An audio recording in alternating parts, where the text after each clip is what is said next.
Failure is not the opposite of success, but it is a part of success. So hello everyone, welcome to our YouTube channel. It's Keshav Learners. तो आज के इस video में ना हम cover करेंगे class 8 का science का चैप्टर साउंड, जिसके हम फुल फ्लेज एनसीईआरटी सॉल्यूशंस को आज कवर करेंगे और वो भी बहुत ही इंटरेस्टिंग तरीके के अंदर।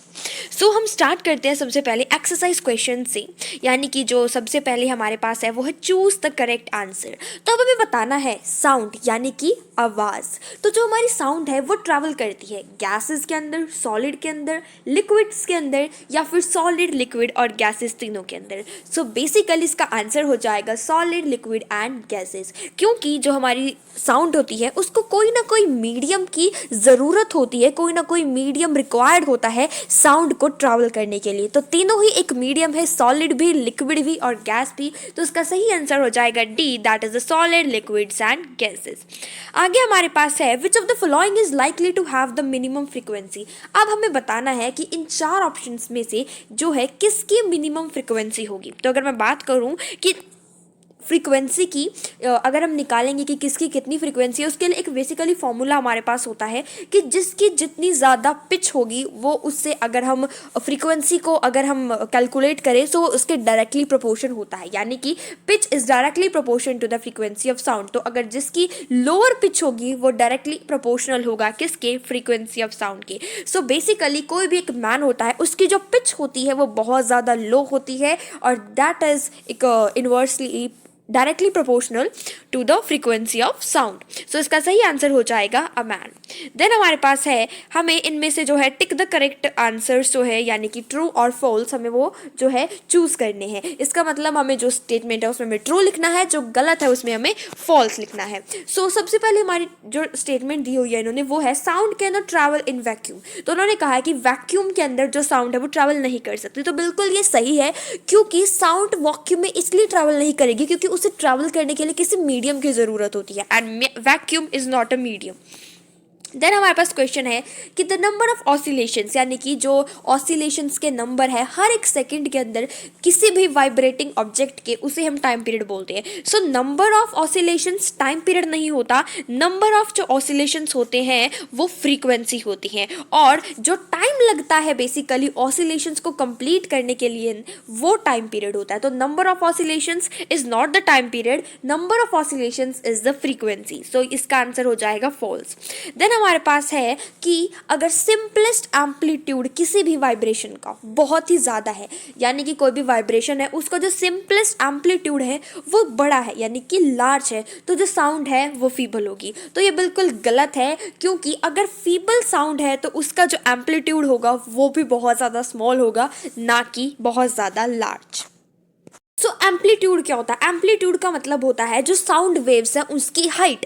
तो साउंड वेव्स की हाइट तभी ज़्यादा होगी अगर जो साउंड है वो भी ज़्यादा होगी, बट इन्होंने यहाँ पर क्या कहा है कि साउंड फीबल है, यानी कि बहुत ही ज़्यादा कम है, यानी कि उसकी जो वेव्स की जो स्ट्रेंथ है वो स्ट्रांग नहीं है। तो इसका आंसर ऑब्वियसली फॉल्स ही आएगा। नेक्स्ट हमारे पास है कि जो एक ह्यूमन ईयर्स है उसकी जो ऑडिबल रेंज है, यानी कि हम कितना सुन सकते हैं, हम 20 हर्ट्ज से लेके 20,000 हर्ट्ज तक की जो वेव्स होती है साउंड वेव्स उसको हम सुन सकते हैं। तो इसका आंसर आ जाएगा बिल्कुल ट्रू।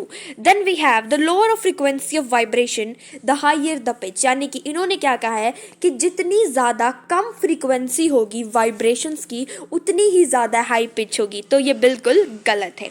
देन वी हैव कि जो अनवांटेड साउंड होती है या फिर जो अनप्लीजेंट साउंड होती है उसे हम बोलते हैं म्यूजिक। नहीं, इसका आंसर आएगा फॉल्स, क्योंकि म्यूजिक तो एक प्लीजेंट साउंड होती है।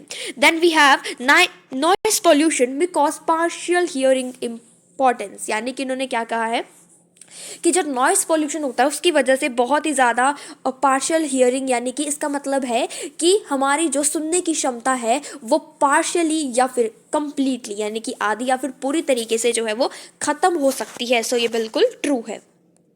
हमारे पास है फिलिंग द ब्लैंक्स। इन्होंने कहा है कि एक जो टाइम पीरियड लगता है किसी भी ऑब्जेक्ट के द्वारा एक ऑसिलेशन को कंप्लीट करने में उसे हम बोलते हैं टाइम पीरियड, यानी कि जितना भी टाइम लगेगा एक ऑसिलेशन को कंप्लीट करने में, that is termed as the time period. Then हमारे पास है कि किसी भी लाउडनेस को, किसी भी ऑब्जेक्ट की लाउडनेस को हम डिटरमाइन करते हैं उसकी एम्पलीट्यूड ऑफ वाइब्रेशन से, यानी कि उसकी जो साउंड वेव्स हैं उसकी हाइट कितनी है। देन हमारे पास है कि जो फ्रीक्वेंसी की यूनिट है वो होती है हर्ट्स। आफ्टर दैट जो अनवांटेड साउंड होती है उसे हम बोलते हैं नॉइस। नेक्स्ट हमारे पास जो क्वेश्चन है वो है the shrillness of sound is determined by the frequency of vibration. यानी कि इन्होंने क्या कहा है कि जो साउंड जो है, यानी कि जो श्रिलनेस होती है साउंड की, उसे हम किस तरह से डिटरमाइन करते हैं, फ्रीक्वेंसी के हिसाब से। देन हमारे पास एक क्वेश्चन है, नेक्स्ट क्वेश्चन में इन्होंने कहा है कि एक पेंडुलम है बेसिकली, वो ऑसिलेट करती है 40 बार 4 सेकेंड के अंदर। हमें उसका टाइम पीरियड निकालना है एंड उसकी फ्रीक्वेंसी भी निकालनी है। अब आप देखिए, पहले तुम समझते कि पेंडुलम क्या होता है। आपने देखा होगा कोई इस तरह से घड़ी है, उसके नीचे इस तरह से कई बार लगा होता है एक बैजर टाइप, वो इस तरह से मूव करता है। सो बेसिकली वो 40 बार इन्होंने कहा है कि वो क्या कर रहा है, ऑसिलेट कर रहा है और 4 सेकंड के अंदर कर रहा है। अब हमें टाइम पीरियड निकालना है एंड फ्रीक्वेंसी भी जो है हमें निकालनी है। सबसे पहले हम इसकी फ्रीक्वेंसी निकालते हैं। तो जो फ्रीक्वेंसी का फॉर्मूला होता है वो होता है जितनी हमारे पास टोटल नंबर ऑफ ऑसिलेशंस है उसको हम जितना भी टाइम है उससे हम डिवाइड कर देते हैं। अगर मैं इसको करूंगी, यानी कि हमारे पास 40, हमारे पास क्या है, 40 हमारे पास ऑसिलेशंस के नंबर है और 4 सेकेंड के अंदर है, तो 10 हर्ट्ज हमारे पास क्या आ जाएगी, इसकी फ्रीक्वेंसी आ जाएगी। नेक्स्ट हमारे पास होता है टाइम पीरियड का फॉर्मूला। टाइम पीरियड का जो फॉर्मूला होता है वो होता है 1 अपॉन ऑसिलेटिंग फ्रीक्वेंसी, यानी कि 1 बाय में जितनी भी हमारी फ्रीक्वेंसी आई है उसको हम लिख देते हैं। फ्रीक्वेंसी आई है हमारी 10, तो इसका आंसर हो जाएगा 0.1 सेकेंड। तो इसका जो टाइम पीरियड है वो है 0.1 सेकेंड एंड इसकी जो फ्रीक्वेंसी आई है हमारे पास वो आई है 10 हर्ट्ज। नेक्स्ट हमारे पास क्वेश्चन है कि एक साउंड है, यानी कि कोई भी मॉस्किटो है, उसकी जो साउंड है, यानी कि जब वो अपने विंग्स को वाइब्रेट करता है उससे जो साउंड निकलती है उसके जो एवरेज रेट है उससे 500 वाइब्रेशंस निकलती हैं। यानी कि वाइब्रेशन मतलब हमारे पास क्या आ गई, फ्रीक्वेंसी आ गई, जिसका मतलब है वाइब्रेशंस का मीन्स होता है फ्रीक्वेंसी। फ्रीक्वेंसी की यूनिट क्या होती है, अभी हमने पढ़ी थी फिलिंग द ब्लैंक्स के अंदर, हर्ट्ज। तो फ्रीक्वेंसी हमारे पास आ गई 500 हर्ट्ज। अब हमें बताना है कि इसका टाइम पीरियड क्या होगा वाइब्रेशन का। वाइब्रेशंस इतनी है, इसका मतलब हमारे पास फ्रीक्वेंसी आ गई 500 हर्ट्ज। और टाइम पीरियड का जो फॉर्मूला होता है वो होता है 1 अपॉन ऑसिलेटिंग फ्रीक्वेंसी। फिर हम इसको सॉल्व करेंगे, हमारे पास 1 अपॉन 500 को सॉल्व करके आ जाएगा 0.002 सेकेंड्स, जो कि आप स्क्रीन पर भी देख सकते हैं।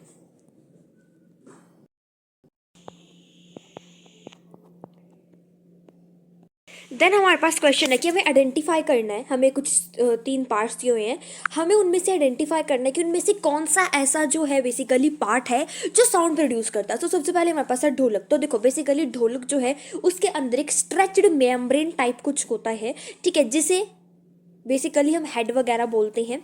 और इसके अंदर क्या होता है, वाइब्रेशंस उसके मेम्ब्रेन के अंदर जो है सेट की जाती हैं और जो वो वाइब्रेशंस है वो फिर क्या करती है, साउंड को प्रोड्यूस करती है। बेसिकली दिस इज आर ढोलक। इसके अंदर क्या होता है, एक स्ट्रेच मेम्ब्रेन होती है बेसिकली, ठीक है। इन मेम्ब्रेन के अंदर वाइब्रेशंस होती हैं, ये वाइब्रेशंस जो है बेसिकली क्या करती हैं, साउंड को प्रोड्यूस करती है। देन हमारे पास है सितार। अब देखो जो सितार है बेसिकली इसके अंदर क्या होता है, इसके अंदर एक स्ट्रिंग्स होती हैं, इस तरह से आपने देखी होंगी, जैसे कि सपोज मैं आपको बना के दिखाती हूँ। इस तरह से हमारा कुछ सितार है, थोड़ा जस्ट फॉर आप समझने के लिए, विजुअलाइज करने के लिए सिंपल तरीके से मैंने बना दिया है। इस तरह से इसके अंदर कुछ क्या होती है, यहाँ पर स्ट्रिंग्स होती हैं बेसिकली, ठीक है। बेसिकली इनसे क्या होती है, साउंड प्रोड्यूस होती है। देन हमारे पास है फ्लूट।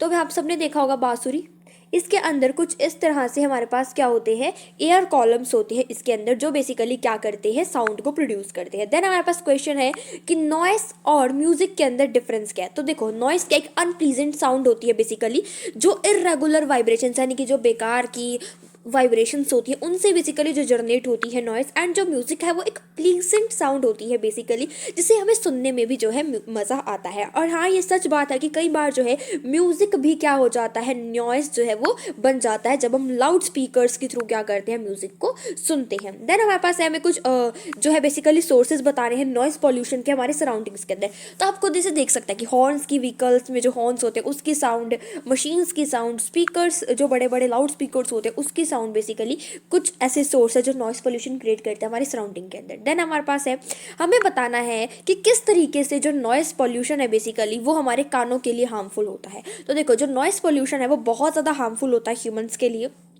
क्योंकि ये जो मेंटल हेल्थ जो प्रॉब्लम्स है उसे बहुत ज़्यादा क्या करता है, कॉज करता है। जैसे आइसोमेनिया हो गया, स्ट्रेस हो गया, हेडेक हो गया, और कई बारी hearing of loss of hearing, यानी कि जो हियरिंग है उसका क्या हो जाता है, लॉस हो जाता है, यानी कि सुनना भी बंद हो जाता है नॉइस पोल्यूशन की वजह से। देन हमारे पास है एक question 11th 12th and 13 3 questions बचते हैं हमारे। तो देखो इन्होंने यहाँ पर क्या कहा है, 11th के अंदर थोड़ी सिचुएशन बेस्ड क्वेश्चन है ये, कि आपके पेरेंट्स जो है वो क्या जा रहे हैं, घर खरीदने जा रहे हैं, ठीक है। तो उनको ऑफर करा गया है, एक रोड साइड पे है और दूसरा जो है रोड साइड पे है। एक तो देखो, एक रोड साइड पे इस तरह से और एक रोड साइड से 3 लेन्स दूर है। सो बेसिकली आप कौन सा सजेस्ट करोगे? तो उन्होंने कहा है, मैंने आंसर में देखो सिंपल लिखा है इसका आंसर। सो आप अपने हिसाब से कुछ भी लिख सकते हैं अपनी क्रिएटिविटी के अनुसार। मैंने लिखा है कि हम क्या करेंगे, जो 3 लेन्स की साइड है उसे हम जो है सिलेक्ट करना चाहूँगी मैं, क्योंकि वहाँ पर जो नॉइस है वो बहुत ज़्यादा कम होगी as compare to the road one. Then हमें बताना है लैरिंग्स क्या होता है और हमें इसकी फंक्शंस बताने हैं खुद के वर्ड्स के अंदर। तो सबसे पहले हम लैरिंग्स की फ़ोटो देख लेते हैं। तो आप देख सकते हैं यहाँ पर हमारे थ्रोट के साइड पे ये जो बेसिकली है ये है यहाँ पर लेरिंग्स, ठीक है। आप देख सकते हैं लेरिंग्स मार्क किया गया है यहाँ से यहाँ तक। सो ये है लेरिंग्स। अब हम इसके फंक्शंस देख लेते हैं। हाँ जी, जो ये लेरिंग्स है हमारे थ्रोट का पार्ट होता है, ये बेसिकली मूव करता है जब भी कुछ हम क्या करते हैं, स्वेलो करते हैं, यानी कि जब हम कुछ भी स्वेलो कर रहे हैं तब ये बेसिकली मूव करता है। इसके जो है बेसिकली इसके अंदर 2 वोकल कॉर्ड्स होते हैं लेरिंग्स के अंदर, और जो एयर इससे पास होती है, पास होती है, एक छोटा सा गैप होता है इसके बीच में जहाँ से जो एयर है वो पास होती है। देन हमारे पास है लाइट। नेक्स्ट क्वेश्चन, लाइटनिंग और जो थंडर है, यानी कि जब बिजली जो हमें दिखती है आसमान में, ठीक है, जब बिजली कड़कती है तो बेसिकली उसकी जो लाइटनिंग है हमें दिखती तो वो पहले है, बट उसकी साउंड जो है वो बाद में हमें सुनाई देती है। ऐसा इसलिए है, इन्होंने पूछा ऐसा क्यों है, तो ऐसा इसलिए होता है क्योंकि जो स्पीड है लाइट की वो ज़्यादा होती है स्पीड ऑफ साउंड से, यानी कि जो है बेसिकली इसलिए हमें जो है लाइट पहले दिखती है क्योंकि उसकी स्पीड ज़्यादा है, बट जो साउंड है हमें वो बाद में सुनाई देती है क्योंकि वो लेट जो है ट्रैवल करती है। तो ये था आपका चैप्टर। आई होप कि आपको समझ आया होगा। वीडियो को कीजिएगा लाइक एंड चैनल को कीजिएगा सब्सक्राइब और क्वेश्चंस के लिए। So bye bye, till the next video, stay tuned with the channel and thanks for watching.